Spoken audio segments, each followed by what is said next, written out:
بسم اللہ الرحمن الرحیم۔ السلام علیکم ورحمۃ اللہ وبرکاتہ۔ امید ہے کہ خیریت سے ہوں گے۔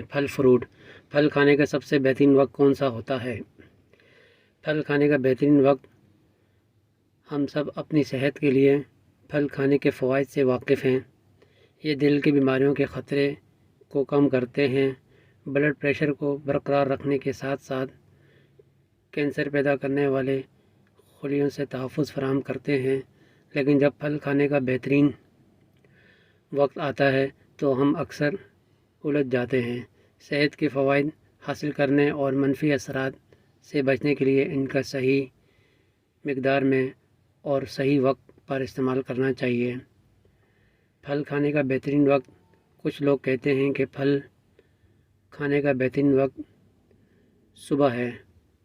وہ جو منطق دیتے ہیں وہ یہ ہے کہ خالی پیٹ پھل کھانے سے ہاضمہ بہتر ہوتا ہے، وزن برقرار رہتا ہے، جسم کے نظام کو ڈیٹاکسیفائیڈ کرتا ہے اور موٹاپے سے متعلق بعض بیماریوں سے بچاتا ہے۔ دوسروں کا دعویٰ ہے کہ وہ دوپہر پھل کھانے کا بہترین وقت ہے، لیکن ان تجاویز کو کسی بھی سائنسی ثبوت کی حامیت حاصل نہیں ہے۔ اس طرح کے تجویز کردہ اوقات کے واحد درست وجہ یہ ہے کہ دوپہر یا صبح پھل کھانا جسم میں شوگر کی سطح کو بڑھاتا ہے اور آپ کے نظام کو تیز کرتا ہے۔ پھل خالی پیٹ بہتر طور پر ہضم ہوتے ہیں اور دن کی شروعات کے لیے صبح کے وقت انتہائی ضروری توانائی دیتے ہیں۔ اگر آپ دن کے آغاز میں پھل کھاتے ہیں تو آپ پورا دن ایکٹیو اور فریش رہیں گے۔ پھل کھانے کا بہترین وقت، سونے سے پہلے پھل نہیں کھانا چاہیے۔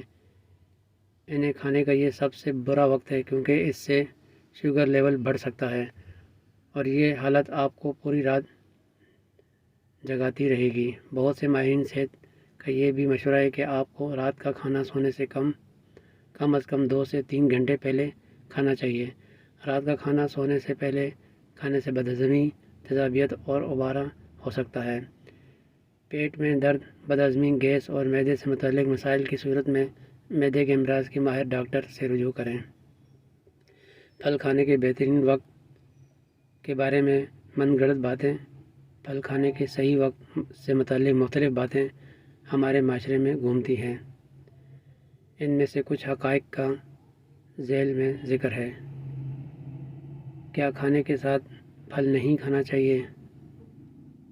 کہا جاتا ہے کہ کھانے کے ساتھ پھل کھانے سے ہاضمے کا عمل سست ہو جاتا ہے اور کھانا پیٹ میں ابالنے یا گلنے کا باعث بنتا ہے۔ اس سے معدے کے مسائل، تیزابیت، تکلیف اور ہاضمے کے دوسرے مسائل پیدا ہوتے ہیں۔ کھانے کے ساتھ پھل کھانے سے ان میں موجود فائبر کی وجہ سے عمل انزائم میں کمی واقع ہوتی ہے، لیکن کوئی بھی سائنسی ثبوت باقی دعووں کی تائید نہیں کرتا، اس لیے وہ جھوٹے ہیں۔ پھل زیادہ دیر تک پیٹ بھرے رہنے میں مدد کرتا ہے اور دن بھر توانائی دیتا ہے، لیکن اس کی وجہ سے کھانا معدے میں زیادہ مدت تک نہیں رہتا۔ کیا پھل کھانے سے پہلے یا بعد میں کھانے سے اس کی غذائیت کم ہو جاتی ہے؟ اس افسانے کے مطابق آپ پھلوں کے تمام غذائی فوائد صرف اسے خالی پیٹ کھا کر حاصل کر سکتے ہیں اور اسے کھانے سے پہلے یا بعد میں کھانے سے اس کی غذائیت کم ہو جاتی ہے۔ یہ جھوٹ ہے۔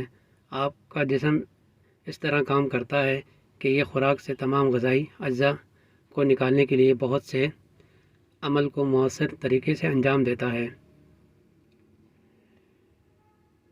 چھوٹی آنت بہت بڑی ہوتی ہے اور اس میں ایک بہت بڑا جذب کرنے والا حصہ ہوتا ہے، جس کا مطلب ہے کہ یہ آپ کے کھانے یا پھل سے زیادہ غذائی اجزاء جذب کر لیتی ہے۔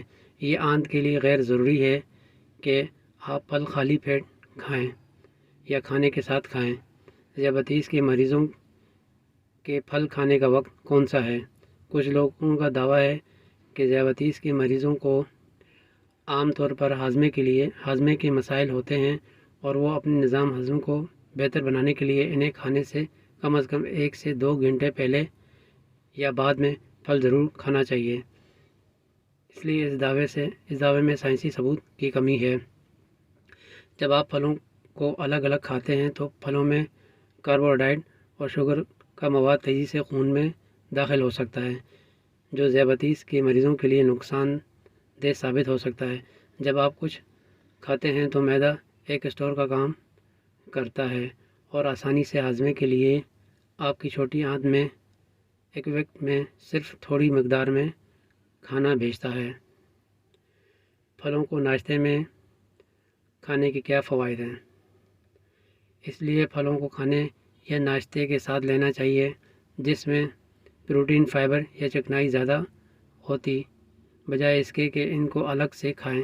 یہ ذیابیطس کے مریضوں کے لیے فائدہ مند بھی ہے کیونکہ ایک وقت میں شوگر کی تھوڑی مقدار جذب ہو جاتی ہے، جس کی وجہ سے ان کے خون میں شوگر کی سطح میں صرف معمولی اضافہ ہو سکتا ہے۔ ذیابیطس کے کچھ لوگوں میں ہاضمے کے مسائل پیدا ہو سکتے ہیں، جیسے کہ گیسٹروپریسس، جس کا علاج خوراک میں تبدیلیاں کر کے ورزش کر کے کیا جا سکتا ہے۔ گیسٹروپریسس کے عارضے میں مبتلا افراد علاج کے لیے پیشہ ور ماہرین کے لیے یہاں سے رابطہ کر سکتے ہیں۔ اپنا خیال رکھیے گا، پھر ایک نئی ویڈیو میں دوبارہ حاضر ہوں گے۔ اللہ حافظ، فی امان اللہ۔